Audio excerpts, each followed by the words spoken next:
Então a gente vai continuar hoje a partir do que nós vimos na reunião passada, mas apenas lembrando alguns pontos importantes, rapidamente. Ali no livro de Hebreus, a palavra do Senhor no capítulo 2 está nos dizendo que nós devemos nos apegar com mais firmeza às verdades ouvidas, para que delas jamais nos desviemos. E depois vai falar o seguinte, como escaparemos nós se negligenciarmos tão grande salvação? Ali no livro de Hebreus, esta é a primeira grande advertência que tem naquele livro. Aquele livro tem 5 grandes advertências para nós que já conhecemos o Senhor. E ali está falando então com relação a tão grande salvação. Mas o nosso aspecto não é falar na exortação, mas eu estou apenas usando essa expressão de tão grande salvação para meditarmos um pouquinho nos aspectos da salvação que há em Cristo Jesus, da qual todos nós que cremos em Jesus participamos. E há alguns aspectos que, vou dizer assim, não dependeu de nós, foi obra exclusiva do Senhor, mas tem alguns aspectos que o Senhor nos chama a cooperarmos com Ele, na obra que o Espírito Santo vai fazer nas nossas vidas. Então, com relação a essa tão grande salvação, nós vimos que Deus tem um propósito de nos salvar integralmente. E isso significa o nosso espírito, a nossa alma e o nosso corpo. Estão lembrados? No passado, ocorreu a salvação no aspecto do nosso espírito. Foi de uma vez por todas. O Espírito Santo nos regenerou, nos deu um novo espírito, nos vivificou. A palavra de Deus diz que nós estávamos mortos nos nossos delitos e pecados, mas Ele nos deu vida. Então o Espírito Santo veio habitar no nosso espírito. Isso foi lá no passado, já aconteceu. E é um fato que não vai voltar atrás. E o Senhor fez, nós nos tornamos novas criaturas, filhos de Deus. E por isso o apóstolo João vai dizer, olha, essas coisas estou escrevendo para vocês saberem que vocês têm a vida eterna. É um fato irrevogável de Deus. Graças a Deus por isso. Não depende de nós. Mas a palavra do Senhor diz, Paulo diz, olha, desenvolvei a vossa salvação com temor e tremor. Então há uma parte nossa que o Senhor nos convida a participar, que é no tempo presente, que é o que a palavra do Senhor diz sobre a salvação da alma. Nós citamos algumas escrituras, Uma delas é aquela que Tiago diz, olha, acolhei com mansidão a palavra em vós implantada, porque ela é poderosa para salvar as vossas almas. O Senhor Jesus diz também, olha, aquele que quiser ganhar a sua vida, ou lá no original, alma, perdê-la, mas aquele que perder por causa de mim, por causa do Evangelho, achá-la. E no futuro, nos reserva a redenção do nosso corpo, que é quando nós vamos experimentar no arrebatamento, a transformação, num piscar de olhos, como diz Paulo, seremos transformados no corpo de glória, ou aqueles que já tiveram partido, já tivermos dormido no Senhor na época do arrebatamento, nós experimentaremos a ressurreição dentre os mortos e receberemos também um corpo semelhante ao do Senhor, um corpo glorificado. Então são os 3 aspectos da nossa salvação: no espírito, na alma e no corpo. A questão toda hoje para nós é alma. A nossa alma, nós vimos, é a sede das nossas emoções, da nossa mente e também da nossa vontade. E aqui Deus vai trabalhar. No aspecto do nosso espírito, que já aconteceu no passado, poderíamos dizer, a justificação. No aspecto presente é o processo de transformação, de santificação, de maturidade, de crescimento. E na frente é a glorificação do nosso corpo que nós vamos experimentar. Uma vez que nós cremos em Jesus e você recebeu vida eterna, te é garantido, vamos dizer assim, novos céus e nova terra. Isso nunca vai ser tirado. Mas, com relação ao aspecto da salvação da alma, nos é garantido o galardão, o prêmio de reinar com o Senhor Jesus quando Ele voltar. E naturalmente, a salvação do nosso corpo é garantido a promessa do Senhor, que seremos como Ele é e vamos ter um corpo glorificado. Eu fiz um quadro aqui, mas eu não sei se nós vamos conseguir. Eu não consegui colocar no data show, né? Show. Aqui, se você quiser. Não, mas não dá para o pessoal ver. Mas então, se conseguindo, a gente mostra aqui um resumo, que eu queria que vocês tivessem esse quadro assim muito claro na mente de vocês. Como eu disse aqui na reunião passada, o nível nosso aqui ele é muito heterogêneo, ou seja, tem irmãos mais crescidos, mais velhos no Senhor e irmãos novos no Senhor.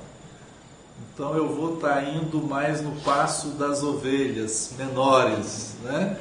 E os maiores me suportem aí, né? A forma talvez até um pouco didática, mas um pouco, não vou chamar jardim da infância não, que é pesado, mas é quase, né? Não tem problema. Contanto que cada um de nós possa ter muito claro as coisas do Senhor, não importa. E eu gostaria, era isso mesmo, de ser o mais simples que eu puder. O mais simples e o mais claro que o Senhor me ajudar a ser aqui, eu gostaria. Né? Essas coisas nós precisamos ter clareza nelas. E não só clareza, elas são os fundamentos.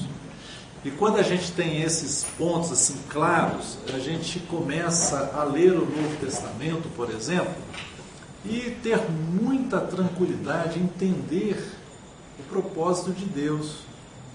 Porque até então, se a gente não faz algumas diferenças, nós ficamos achando que a palavra do Senhor ela é até contraditória, o que de fato não é. Tá certo? Então, esse quadro assim, né? Se o Marcelo depois conseguir, a gente projeta ele aqui.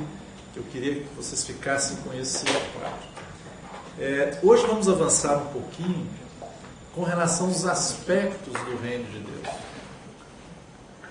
Quando nós falamos no reino de Deus, reino dos céus, né,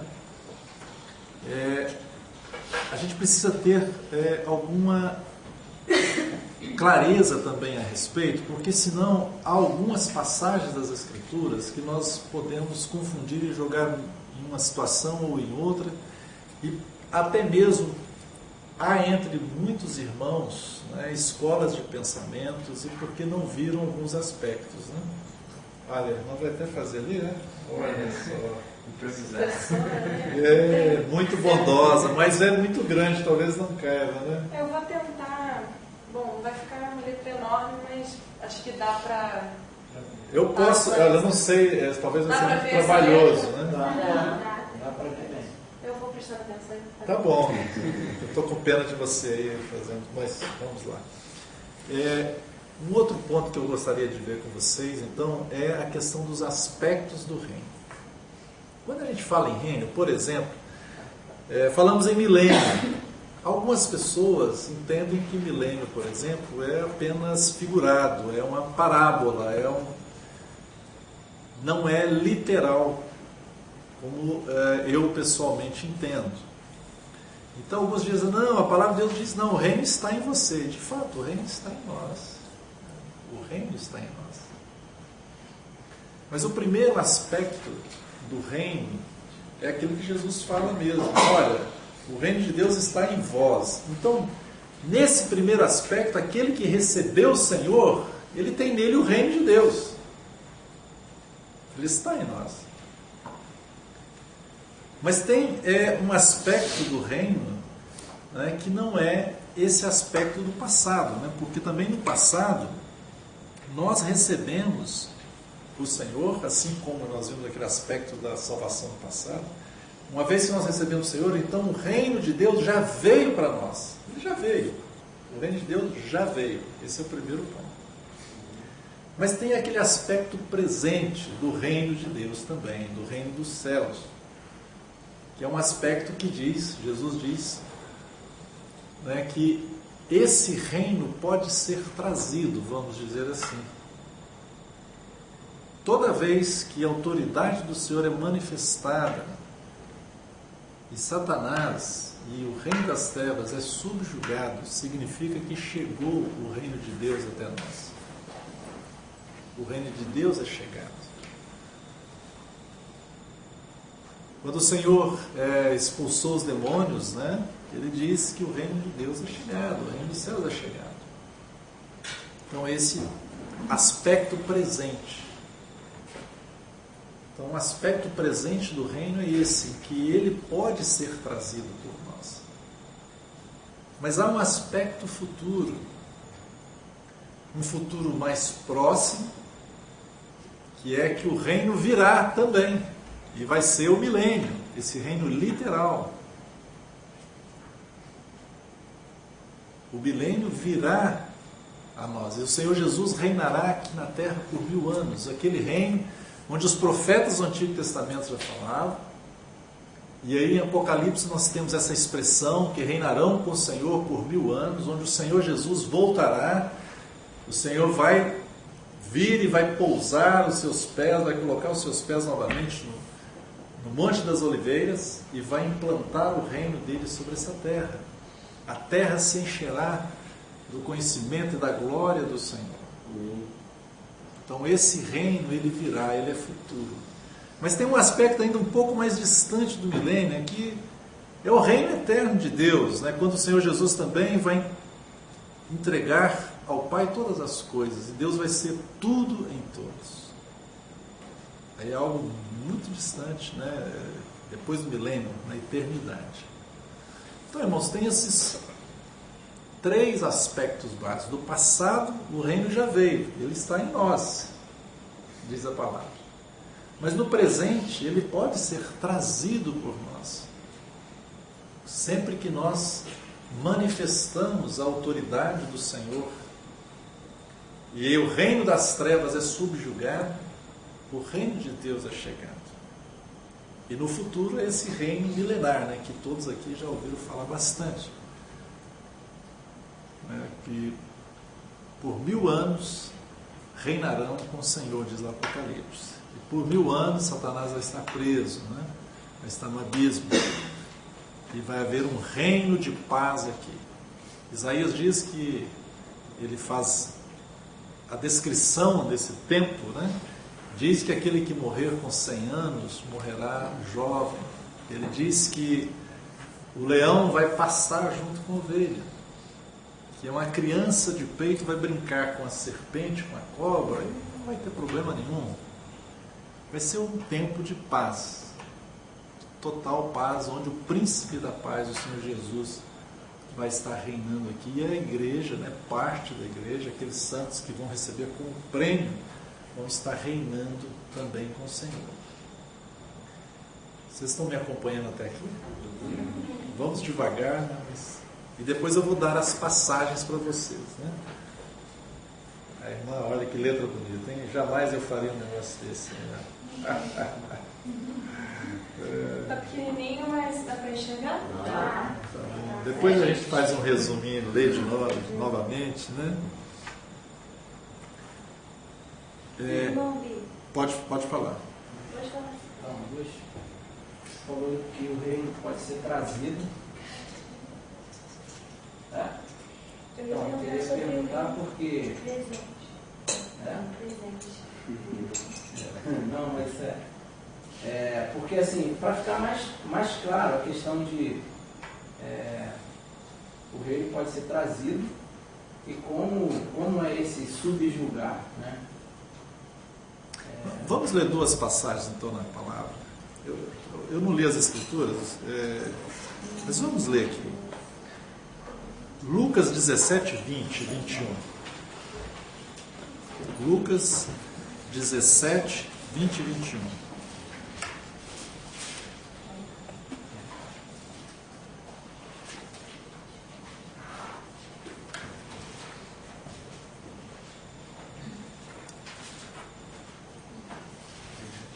Eu estou falando sem microfone, está pegando bem o som? Tá, né? Lá atrás está fácil de me ouvir, né? Está ótimo. Então, Lucas 17, 20 e 21. Interrogado pelos fariseus sobre quando viria o reino de Deus, Jesus lhes respondeu: não vem o reino de Deus com visível aparência, nem dirão, eiro aqui, ou lá está, porque o reino de Deus está dentro de vós. Então esse é o primeiro aspecto, né, do reino. Tem um aspecto do reino de Deus que é esse, ele está em nós. Por quê? A partir do momento que nós recebemos ao Senhor, que o Espírito Santo veio habitar em nós, então o reino de Deus agora está em nós. E há alguns irmãos que pegam essa passagem e ficam aqui, não, então tem só esse aspecto. E esquece os outros aspectos que a palavra de Deus diz. E só lembrando, né, toda a verdade das Escrituras tem que ser estabelecida no também está escrito. Lembram de Jesus? Jesus foi tentado por Satanás, pelo diabo, e o diabo citou as Escrituras para Jesus. Ah, está escrito a teu respeito. E o que Jesus falou? Ele, também está escrito. Então, a gente precisa sempre comparar a palavra de Deus, né? O que está escrito com o que está escrito. Então esse é o primeiro aspecto. Um segundo aspecto, vamos ler Lucas 11, 20. Lucas 11, 20 e Romanos 8, 17. Lucas 11, 20.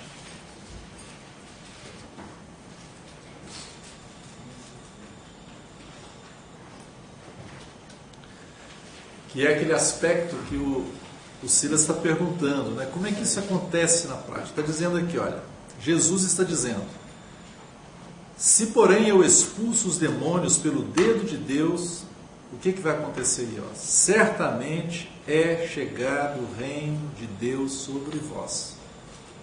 Quando o valente, bem armado, guarda a sua própria casa, fica em segurança todos os seus bens. Então o Senhor está falando o seguinte: ele estava expulsando os demônios, e aí ele fez uma afirmação de que quando ele estava expulsando os demônios, o reino de Deus era chegado. Por quê? Porque as trevas estavam sendo dissipadas, estavam manifestando a luz. A autoridade do Senhor estava sendo manifesta e estava sendo subjugado o reino das trevas. Romanos 8:17. Muito obrigado, meu irmão. Daqui a pouco a gente dá uma...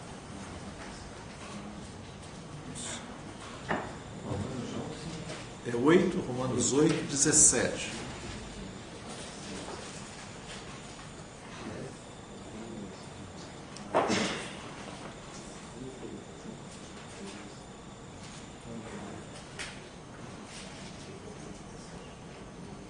Não é essa passagem 17 não, mas é aquela que fala que reinamos com o Senhor em vida. Eu anotei errado aqui. Mas o fato é que em vida agora nós reinamos com o Senhor. E a nossa vida pode manifestar a autoridade do Senhor. O que o Senhor falou lá para os seus discípulos? Que Ele deu autoridade para os seus discípulos para pisar serpentes e escorpiões.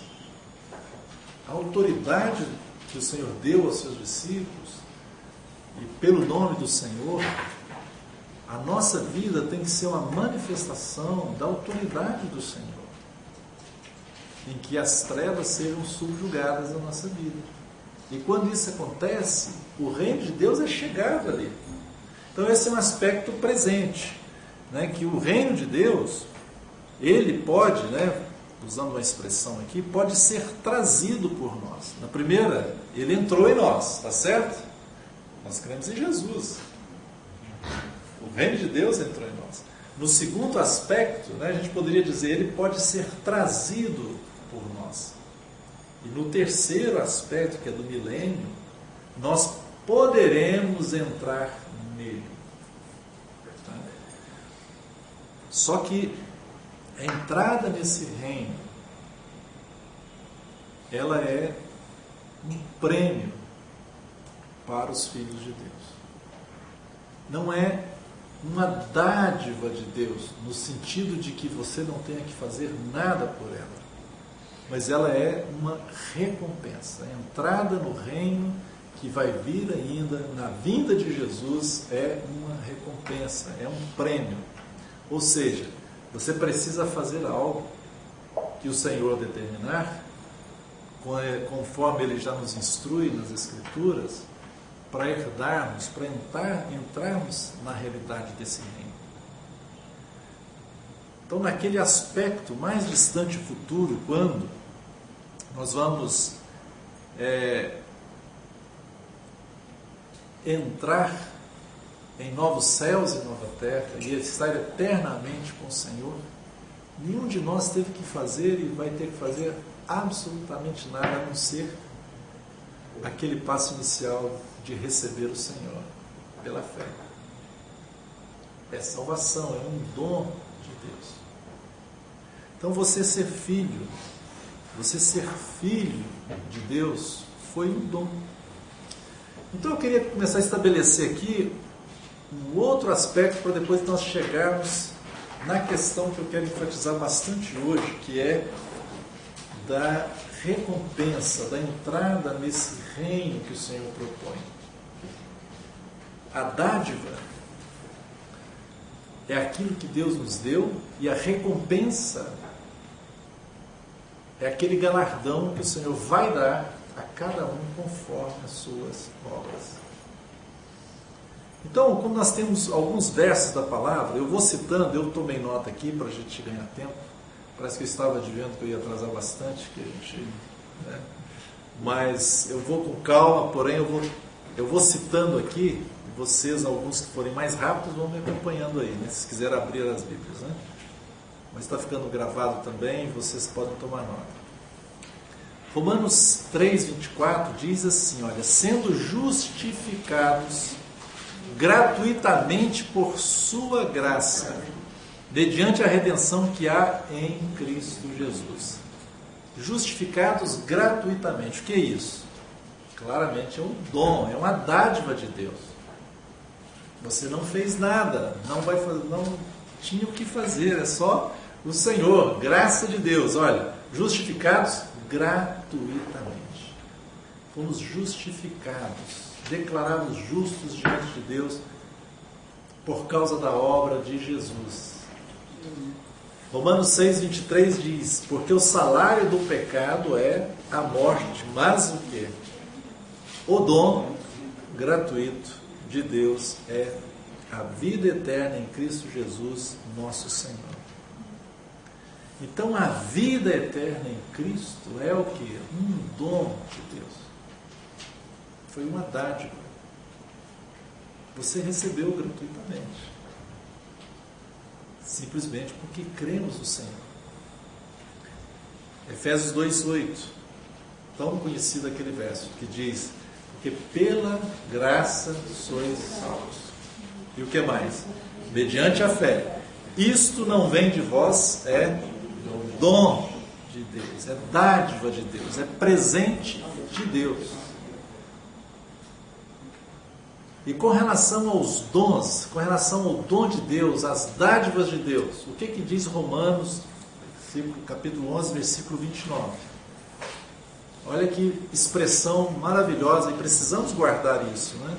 Diz o seguinte, porque os dons e a vocação de Deus são o quê? Irrevogáveis. Outras traduções dizem sem arrependimento. Então vamos estabelecer esse fundamento aqui das Escrituras, né, na nossa mente. Vamos estabelecer na nossa mente esse fundamento. Toda dádiva de Deus, todo dom de Deus, ele é irrevogável, é sem arrependimento. Os irmãos pegaram isso, é muito simples, mas você precisa colocar o seu coração e sua fé nessas escrituras. Ou seja, a salvação que eu e você recebemos em Cristo Jesus foi um dom de Deus. E esse dom, ele é irrevogável. É sem arrependimento.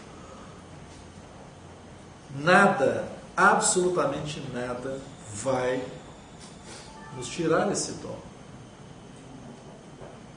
O que vai? Paulo pergunta, o que vai nos separar do amor de Cristo? O que é? Alguma coisa? O que ele diz? Nada. Nada vai nos separar do amor de Deus em Cristo Jesus. Nenhuma condenação há para aqueles que estão em Cristo Jesus. É um dom de Deus, está feito. Deus é justo porque o Filho pagou todo o preço e agora o Senhor cumpre isso. Essa é uma grande dádiva para nós, irmãos. A dádiva da salvação, da vida eterna. A vida eterna é um dom de Deus. Então esse ponto, eu separei apenas esses poucos versos da palavra, depois você vai lembrar e você, quando estiver lendo a palavra, você vai vendo, olha, isso é um dom.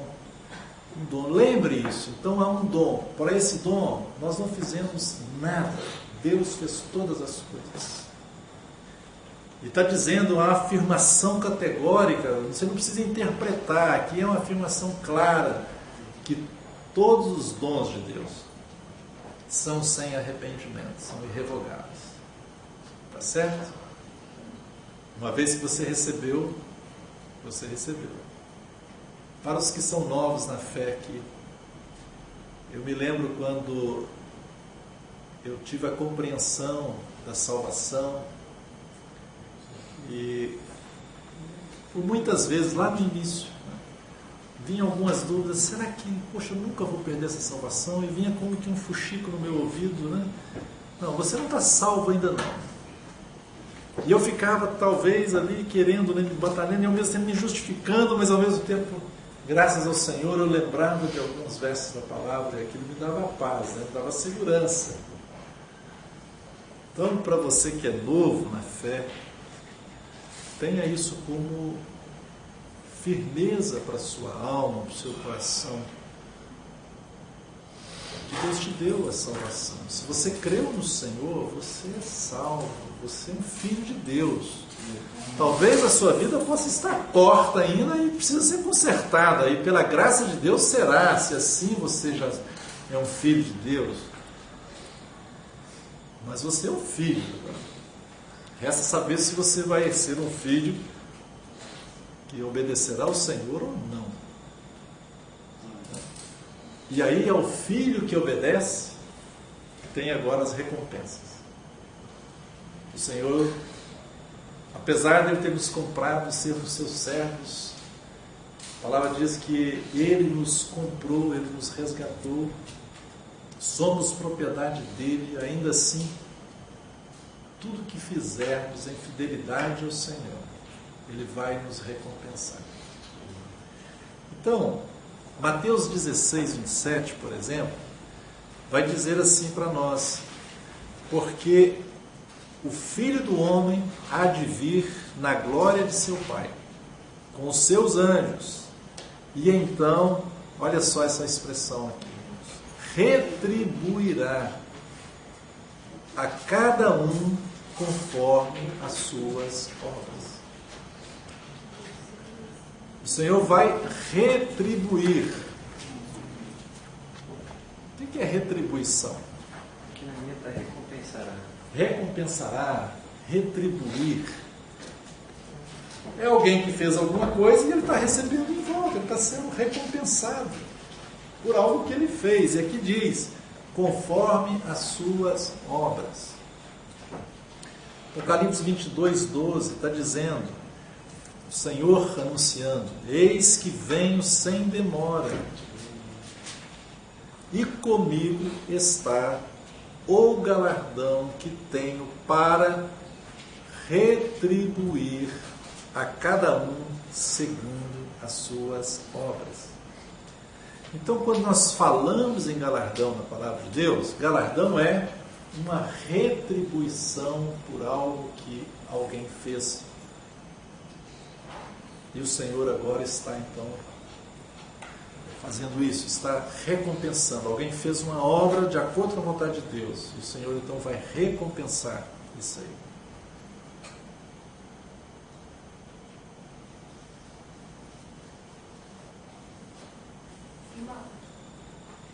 Vai ter recompensa para aqueles que fizeram a obra de acordo com a vontade de Deus, né? Porque pode ser fazer a obra de Deus sem ser com a vontade de Deus, né? Pode.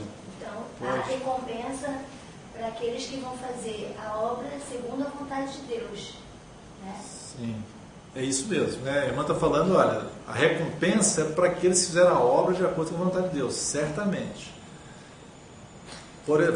Vamos ler, abra aí, vale a pena você acompanhar a leitura de 1 Coríntios, capítulo 3, versículo 6. Vamos começar no versículo 6.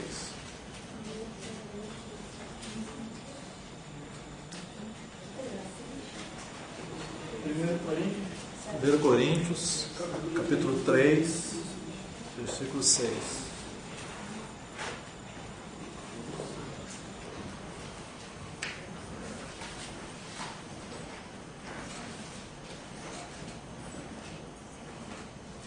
Essa é uma passagem clássica a respeito de recompensa das nossas obras, aí então vai já explicar o que você perguntou, né? Diz assim, 1 Coríntios 3, 6. Paulo falando, né? Eu plantei, Apolo regou, mas o crescimento veio de Deus. De modo que nem o que planta é alguma coisa, nem o que rega, mas Deus que dá o crescimento. Ora, o que planta e o que rega são um. Preste atenção agora o que diz. E cada um receberá o seu galardão como? Segundo o seu próprio trabalho. Cada um vai receber de acordo com aquilo que trabalhou. Porque de Deus somos cooperadores, lavoura de Deus, edifício de Deus sois vós. Segundo a graça de Deus que me foi dada, lancei o fundamento como prudente construtor, e outro edifica sobre ele. Agora, vamos prestar atenção aqui, com relação às obras. Não é só isso fazendo obras, né? Porém, cada um veja como edifica. Versículo 11. Porque ninguém pode lançar outro fundamento além do que foi posto, o qual é Jesus Cristo. Contudo, se o que alguém edifica sobre o fundamento é ouro, prata, pedras preciosas, madeira, feno, palha, manifesta se tornará a obra de cada um, pois o dia a demonstrará, porque está sendo revelada pelo fogo. E qual seja a obra de cada um, o próprio fogo o provará. Então, olha só. Paulo está dizendo que cada um deve ver como edifica, como serve o Senhor. Se o que você está edificando, e ele faz aqui uma analogia, né? É como se estivesse edificando, tem um fundamento, que é o próprio Senhor Jesus, e então ele fala sobre esse fundamento, está comparando como fazer um edifício. Se você está colocando ali o material da sua construção, né, ele resiste ao fogo, esse é o material que você deve construir. Ele diz, né, ouro, prata, pedras preciosas. O ouro fala da pessoa de Deus, né, da divindade, algo divino, algo celestial. A prata fala da redenção de Jesus, né? A nossa obra deve ser baseada na redenção e na obra do próprio Senhor. Pedras preciosas fala do trabalho do Espírito Santo, tá certo? Madeira, feno ou palha, né? madeira fenopalha, isso não vai resistir o fogo de Deus, o teste que Deus fará. Quando que isso vai acontecer? Lá no tribunal de Cristo. O tribunal de Cristo vai ser estabelecido, acho que nós citamos isso na reunião passada, quando o Senhor, na sua parúzia, na sua vinda, estiver nas nuvens, quando a igreja encontrar com Ele, toda a igreja for arrebatada, ou forem ressuscitados com o Senhor, ali nos ares será estabelecido esse tribunal de Cristo. E ali cada um vai receber o louvor ou a reprimenda do Senhor. Ali a nossa obra, né, nós vamos ser provados na nossa obra, naquilo que fizemos, como que nós edificamos. Então, diz aqui, vamos continuar versículo 3, manifesta se tornará a obra de cada um, pois o dia a demonstrará, porque está sendo revelada pelo fogo, e qual seja a obra de cada um, o próprio fogo o provará. Se permanecer a obra de alguém que sobre o fundamento edificou, esse receberá galardão. Então, se a obra permanecer diante de Deus, se for algo feito de acordo com a vontade de Deus, vai permanecer. Então, alguém pode perguntar, mas então o que é uma boa obra? Não é exatamente o que é a obra, é a motivação que você está fazendo naquela obra. Por exemplo, o Senhor Jesus, nós vemos a passagem que ele falou que ele estava expulsando demônios e ali então era chegado o reino de Deus. Mas muitos chegarão diante do Senhor, na volta de Jesus, e dirão, Senhor, Senhor, em Teu nome profetizamos, em Teu nome expulsamos demônios. Eles fizeram a mesma coisa que Jesus. Jesus falou que quando ele estava expulsando demônio, o reino de Deus era chegado. Mas para esses, Jesus vai falar, não vos conheço. Por quê? Porque a obra que eles estavam fazendo não era no Espírito, era a obra carnal. Irmãos, tem um lado muito terrível da nossa carne, tá certo? Mas também tem um lado bom. Esse é mais perigoso do que às vezes o lado ruim. Porque é aquele lado bom que quer agradar a Deus, mas com motivações que não são corretas. É você, por exemplo, você que eu digo aqui é genérico, viu, pessoal? É você, por exemplo, você quer orar, mas a sua oração é uma oração para os outros ouvirem, não para Deus. Você quer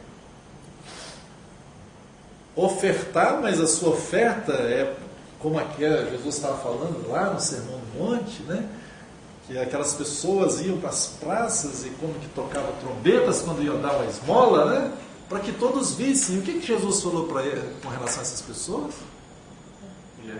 Eles já receberam a recompensa. Tá vendo? Até esse serviço mal feito, que sem motivação errada, foi recompensado, né? Mas a recompensa que eles estavam querendo era o quê? Ser reconhecido pelos homens. E eles foram. Mas a verdadeira recompensa, aquela que permanece, que é de Deus, é o que Jesus falou. Olha, mas você, que a mão direita der, que a esquerda não saiba, mas o teu Pai que vê em secreto te recompensará.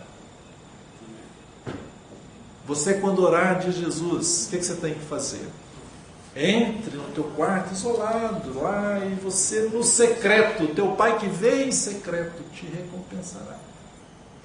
Está vendo? Às vezes a gente pode estar orando. Esse é o lado bom da nossa carne. A gente quer fazer as coisas boas, mas a motivação é totalmente diabólica. É cheia de vaidade, cheia de soberba. É o querer estar numa posição de destaque. Esse é o lado bom, né, cara? E uma boa demonstração dessa doença é o nosso próprio coração, né?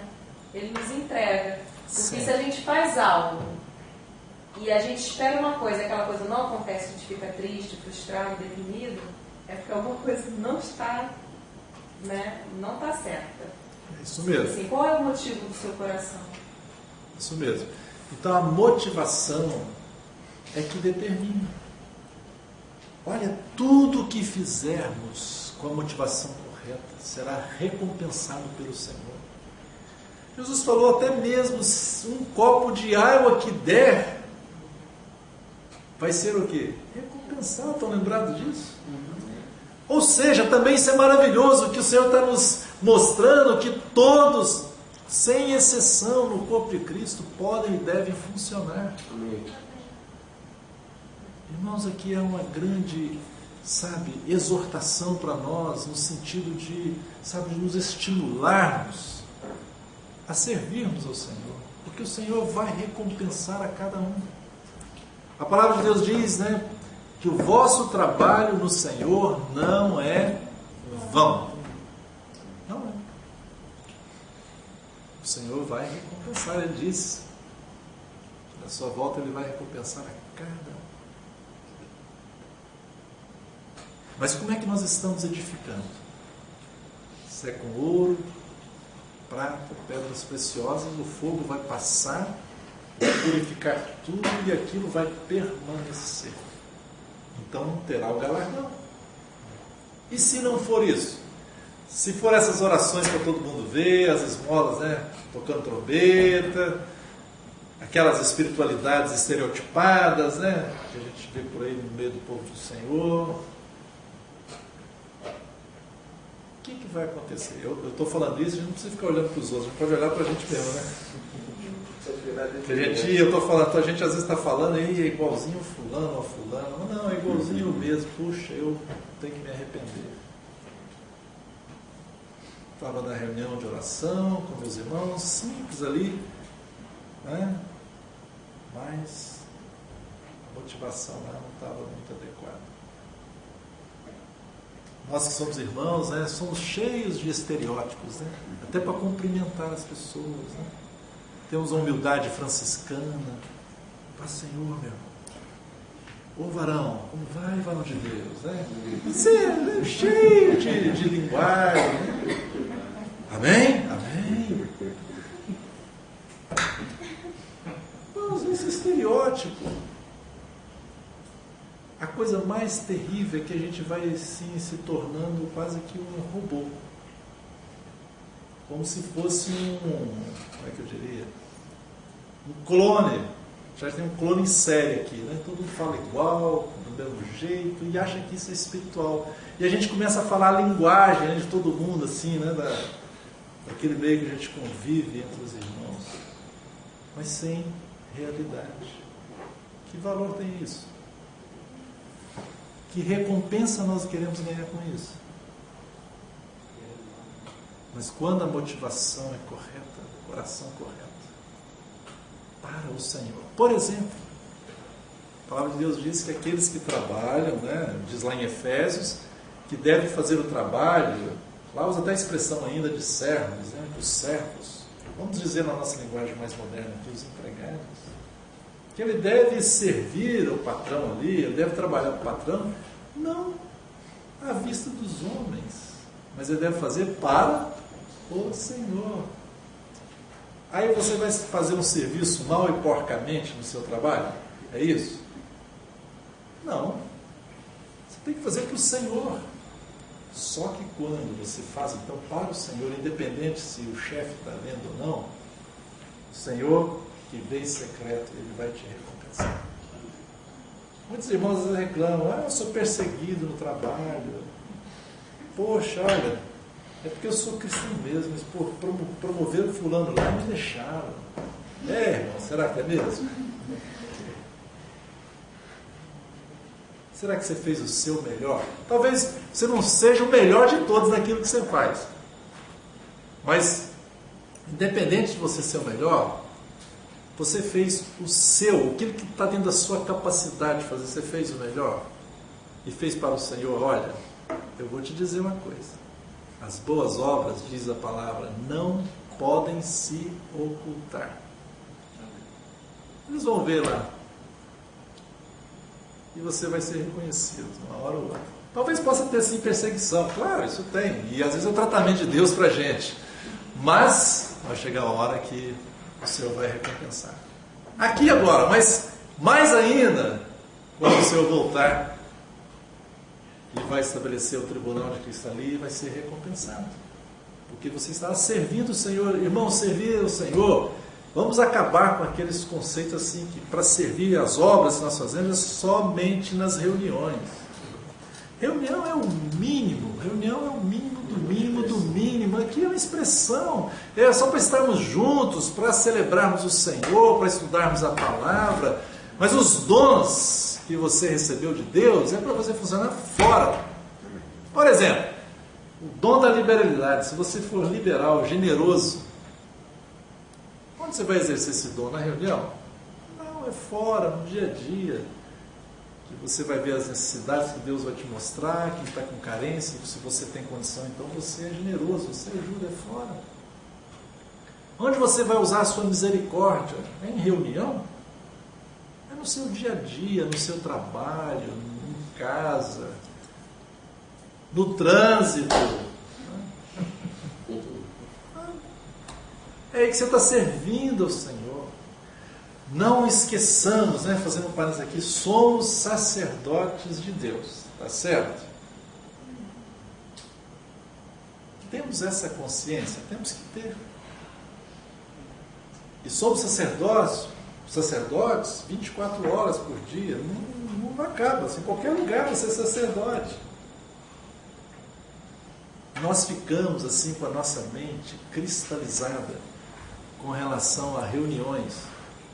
Então a gente acha que a gente serve a Deus nas reuniões. Às vezes até a gente fala que não e tal, a gente entende, não, mas às vezes na prática fica sendo assim. Irmãos, mas há uma recompensa se estivermos servindo ao Senhor com boas obras na motivação correta. Vamos continuar aqui, vamos concluir esse 1 Coríntios 3, que diz, versículo 15: se permanecer a obra de alguém que sobre o fundamento edificou, esse receberá galardão. E se a obra de alguém se queimar, sofrerá ele dano.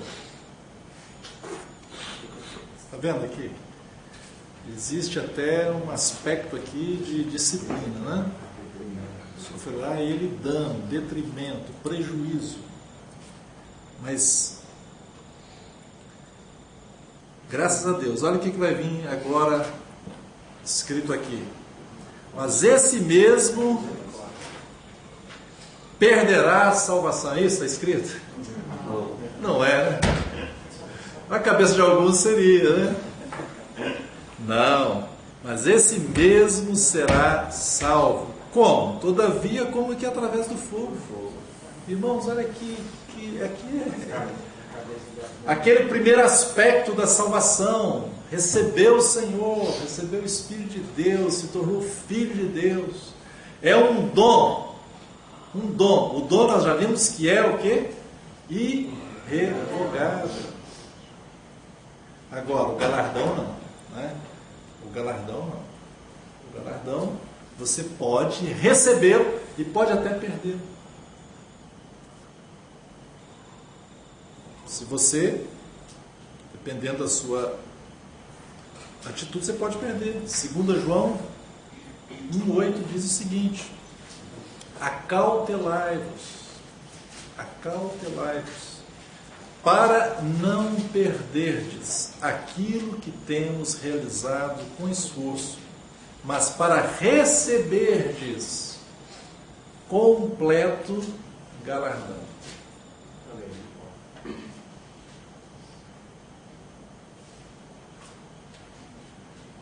Paulo vai dizer para os irmãos: olha, irmãos, não vos canseis, em Gálatas, não vos canseis de fazer o bem. Por quê?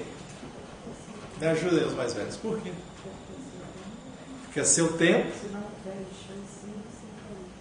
Exato. É seu tempo. Se você não tiver desfalecido, você vai colher, você vai ceifar. Olha que bênção. Não é isso, irmãos?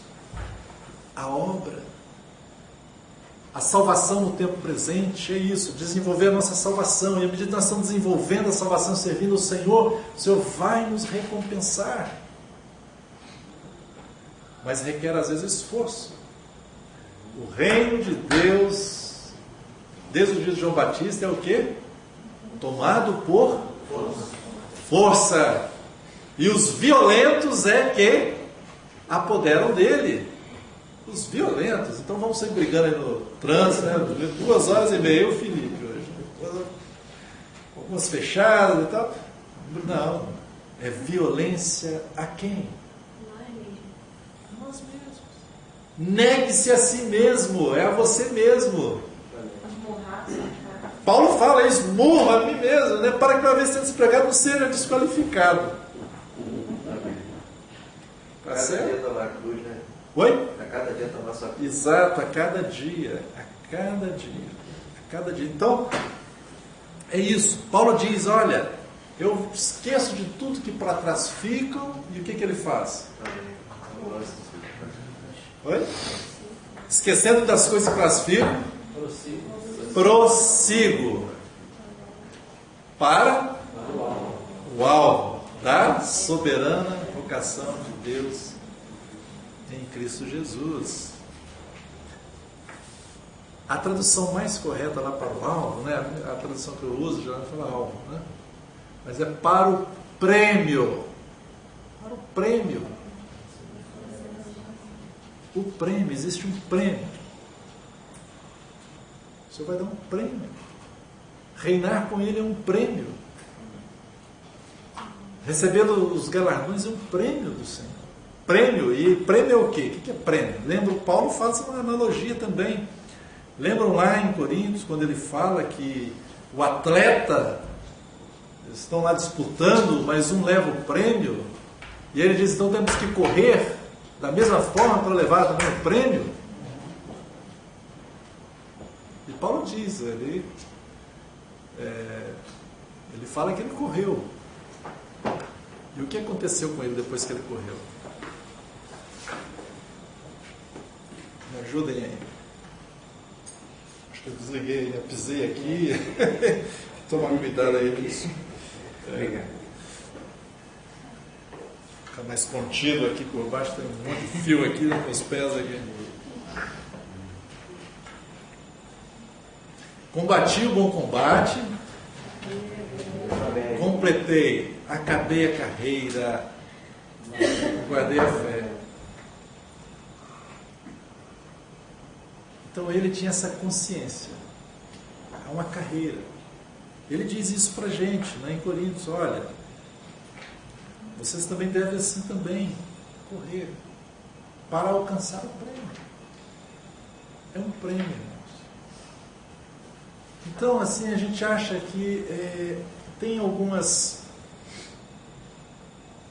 argumentações muito simplórias, né?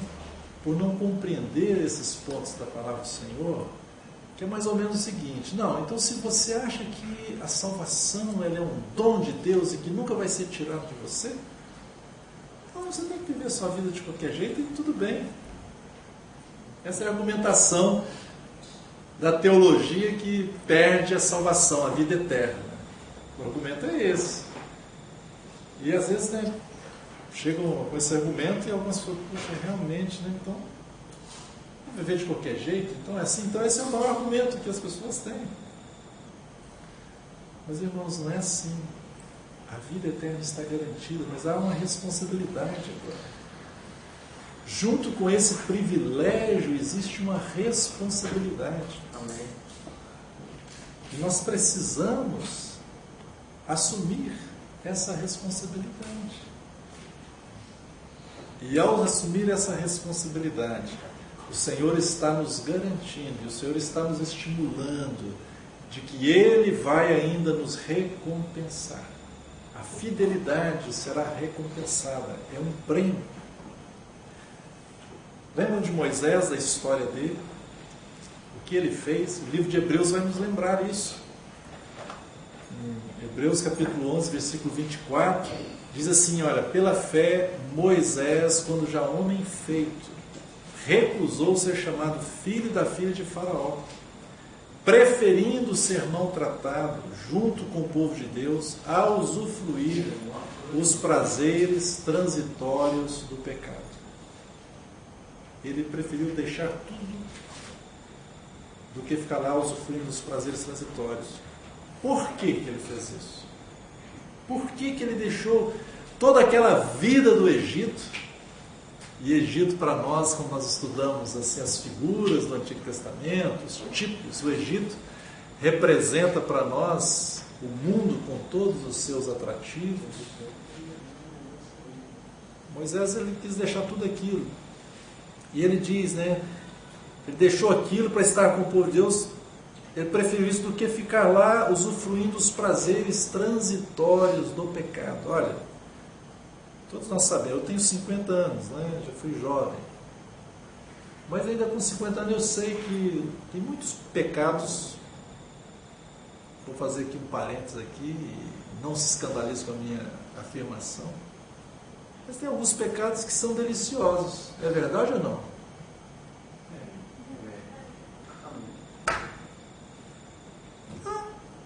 A alma da gente gosta. A carne gosta. Não estou só falando na questão da prostituição, né? Não é só nesse aspecto. Né? A nossa alma se deleita com coisas, com pecados. A glutonaria, por exemplo. A glutonaria é tudo que é da carne lá, né? Para alguns é uma maravilha. Eu me lembro que eu estava evangelizando uma moça, eu nunca esqueço isso, sei lá, 30 anos atrás, ou 20 anos atrás. Mas ela me falou, eu fiquei chocado assim, olha isso mesmo, eu mesmo como cristão não tinha dado conta, né, de uma coisa que era muito óbvia, né? Mas ela, olha, mas sabe o que é? Eu gostaria muito de ser, sabe, assim, mas olha, eu vou confessar para você, eu acho alguns pecados deliciosos. Ela falou assim,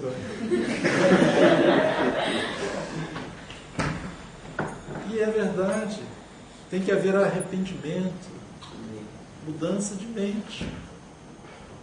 E aqui está dizendo isso, a palavra está dizendo isso. Acho que é o meu, me desculpe. É o meu. A bateria está acabando. Está me chamando a atenção que são 21h20. Mas olha aqui que a palavra está dizendo.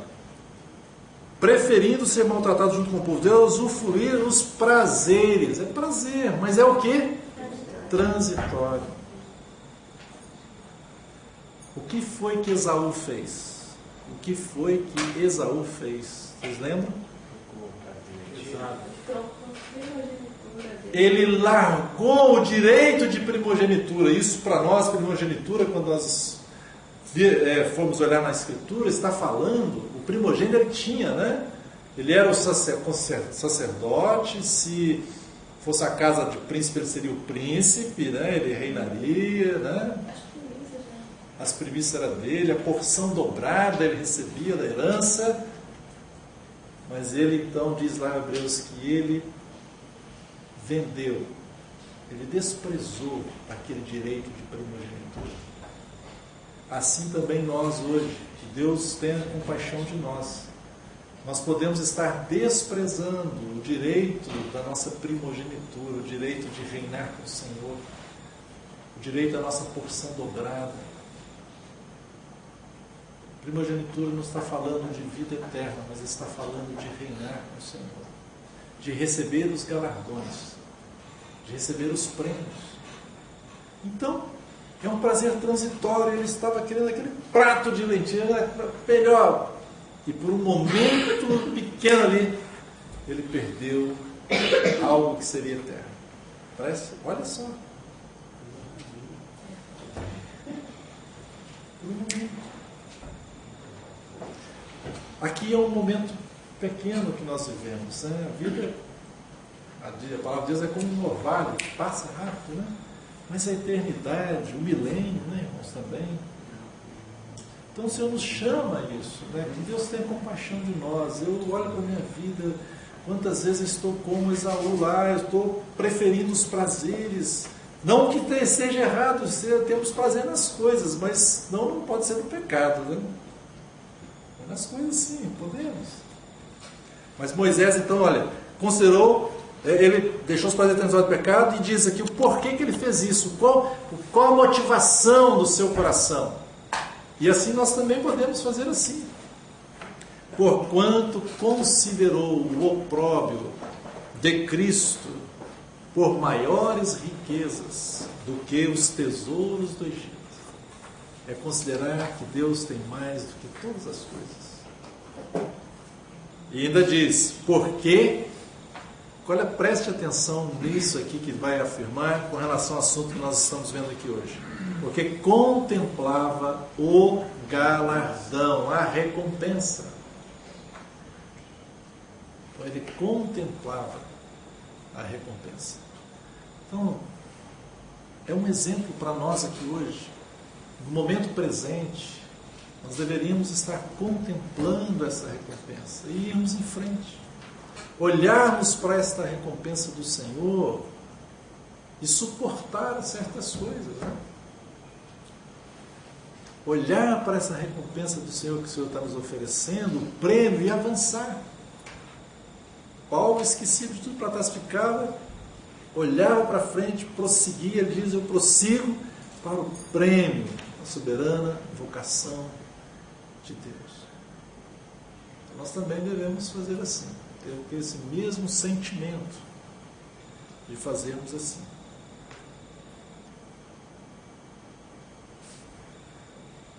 É oferecido, né, a cada um de nós esse privilégio de termos como prêmio reinar com o Senhor. É oferecido a cada um de nós servirmos ao Senhor com a motivação correta. E esse é o convite do Senhor. Há prêmio, né, aguardando a cada um de nós. Então, por um lado, nós temos que fazer como Paulo, né, olhar para frente. Como é que tem sido a sua vida e a minha vida até agora?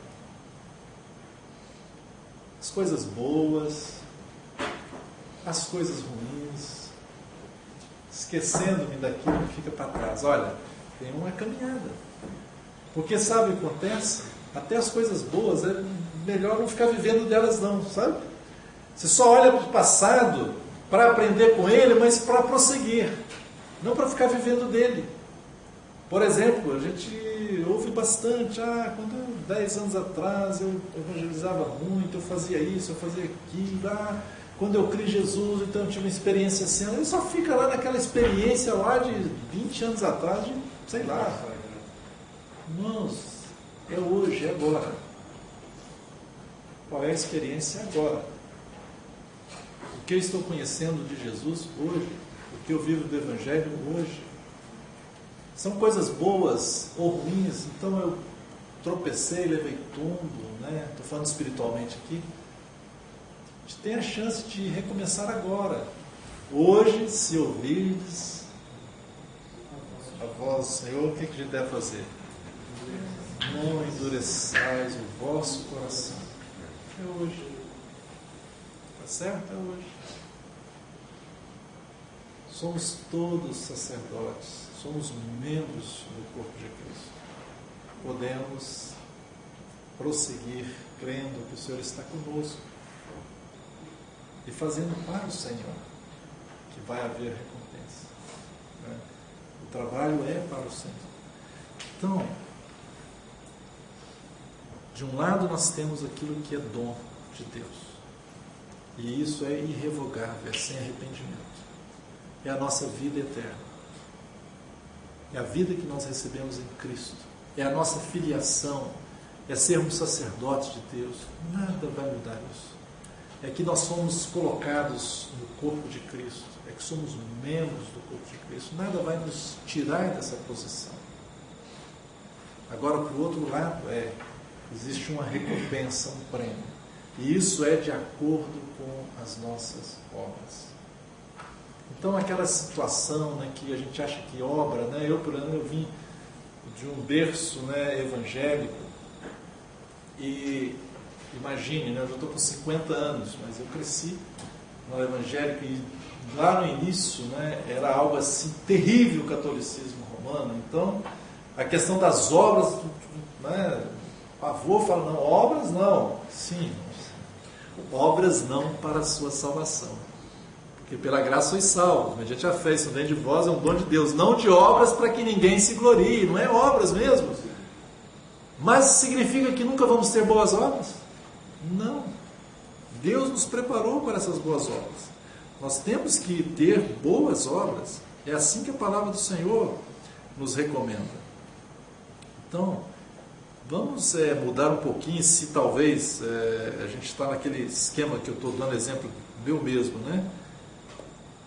Porque o Senhor diz a palavra que Ele nos fez um povo seu, exclusivamente dele, para que fôssemos zelosos de boas obras. Temos que ter obras. Temos que fazer as coisas para o Senhor. Então, a partir de hoje, talvez a gente possa aplicar isso nas nossas vidas, né, de uma maneira muito objetiva. Como é que está a sua motivação? O que você fez com o talento que Deus te deu? Eu nem sei que talento. Não tem problema, mas você tem, você não sabe. Vamos chamar o seguinte: o talento é aquela oportunidade que Deus te deu de você servir, seja qual for. O Senhor, quando vier, Ele vai reunir as nações, e as nações, né, isso fala para nós também. O Senhor vai falar, olha, vem, entra aqui, olha. Porque quando eu estava com fome, você me deu de comer, quando eu estava nu, você me vestiu, quando eu estava preso, me visitaste. Senhor, mas quando foi que fizemos? Quando fez um desses pequeninos. Eles nem sabiam, que a motivação correta nem sabiam. O que eu quero dizer para cada um de nós é o seguinte: eu creio que o segredo é nos colocarmos disponíveis para o Senhor e amarmos o Senhor. Pedir ajuda de Deus, pedir que o Espírito Santo nos ajude a realizar as coisas. Tudo que você fizer, uma boa palavra, um gesto, às vezes um sorriso que você der para alguém, você vai dar um bom dia e sorrir para ele, aquilo vai fortalecê-lo naquele dia. Uma palavra amiga, ou a sua ajuda financeira, Deus tocou no seu coração para você ajudar uma pessoa, você vai lá, vai ajudá-la. Ou fazer uma visita. Tem milhares de oportunidades de servirmos ao Senhor. E esse trabalho não é vão, certo? O Senhor há de recompensar. Amém. Vou parar aqui, né? A gente continua. Na minha cabeça eu ainda ia continuar com várias coisas aqui, mas o tempo voou. 9h30, né? O quadro, sim. Então, valorizando aqui o trabalho da irmã, né? Mas vai ficar aqui. Na próxima reunião, Silas, vamos ver se a gente funciona o data show aí. Eu tentei falar com o rapaz na recepção, mas ele não sabia a senha do Wi-Fi, nada de como funciona aqui. Mas a gente vai perguntar lá na próxima. Não, tem que chegar mais cedo. E aí, é porque tinha uma reunião antes. Tá. Até cheguei mais cedo. Eu não sei, não, vamos procurar, porque eu não tenho nem noção, mas a gente pode aproveitar as facilidades que tem, né? Mas aqui foi aquilo que nós vimos no início, era um quadro resumo que eu fiz só para tentar didaticamente colocar isso assim para a gente memorizar. Isso aqui longe de ser a palavra exata aqui, viu, irmãos? É longe de ser, tá? Mas é para a gente ficar assim com alguns conceitos, uma ideia, né? Então, tão grande salvação no tempo, passado, presente e futuro. No passado foi o nosso espírito, a realidade é da justificação e nos é dada a vida eterna. No presente é a salvação da nossa alma. Ela abrange a nossa alma. Uma realidade que vai acontecer é a santificação. Outro nome você poderia dar: a maturidade, a transformação. Não é? E nos é dado reinar com o Senhor como prêmio. Tá certo? Quem perder agora a alma por amor a mim, vai acontecer o quê? Vai estar onde? Lá com o Senhor no tribunal de Cristo. Tá certo? No futuro, que temos abrangência com relação ao corpo, vai ser a redenção do corpo, que vai ser dado um corpo glorificado como o do Senhor. Então, assim, só para vocês terem isso na mente, né? E tem um outro quadro que eu iria mostrar agora, que é da dádiva e recompensa também para ficar na mente de cada um. A gente vê isso na próxima reunião. E a próxima reunião eu gostaria então de continuar nesse assunto e dizer a respeito do tribunal de Cristo, onde essas coisas serão estabelecidas. Eu citei bastante versículo aqui. Quem anotou, ou depois pode ver no vídeo, leia com calma, né, com tranquilidade em casa, medita, né? O Senhor nos abençoe.